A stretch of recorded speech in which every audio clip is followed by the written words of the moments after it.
Bakit mas maraming nagsasabi na mas masaya yung childhood ng mga batang 90s kaysa sa ngayon? Bakit mas maraming nagsasabi na yung mga batang 90s mas swerte sila kasi mas masaya yung mga naging childhood experiences nila?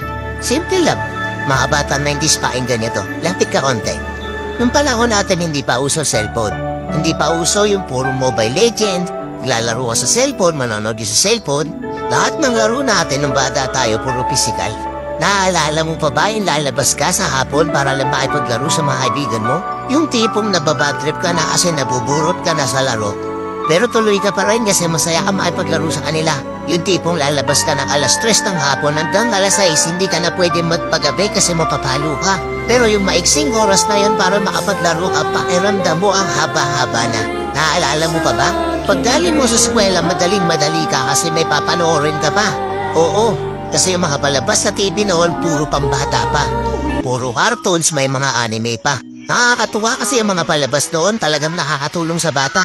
May matinik, may Hiraya Manawari, may siniskwela pa. Hindi ngayon. Putik na yan yung mga pinapanood ng mga bata, puro pag-ibig na.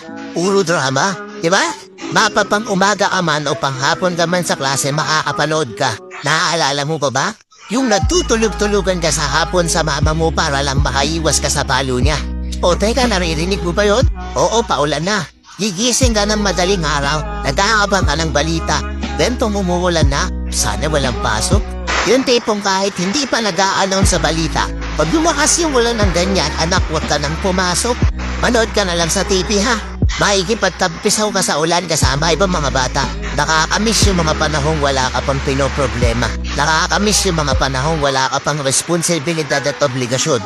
Nakakamiss yung mga panahon nung ikaw ay bata pa. Pero napapansin ko, bakit hindi ko na nakikita yung mga ganong klaseng bata? Sa tuwing lumalabas ako, napapansin ko napakatahimik na ng iskinita. Hapon na, oras na ng paglalaro nila. Pero bakit ganon wala ng mga bata? Nasa na sila?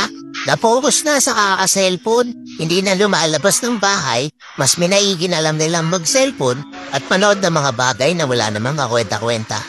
Iba na talaga panahon ngayon, no? Kasi ngayon yung mga bata hindi na nila ini-enjoy yung pagkabata nila. Hindi na sila lumalabas para makipaglaro sa mga kalaro nila. Nagbabago na talaga yung takbo ng mundo, di ba?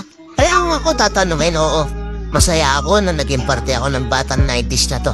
Kahit isa rin ako dun sa mga batang napapalo dahil sa sobrang kakulitan ko. Hindi ko pinagsisihan yung mga memories ng mga panahong masaya pa akong nakikipaglaro sa mga kaibigan ko. At alam kong ganun din kayo. Mga batang 90s dyan, uy. Alam kong naandyan pa sa puso nyo yung inner child nyo. Tatanungin ko kayo, mas masaya nga ba talaga yung mga panahong hindi pa sikat yung teknolohiya sa mundo? Let's go!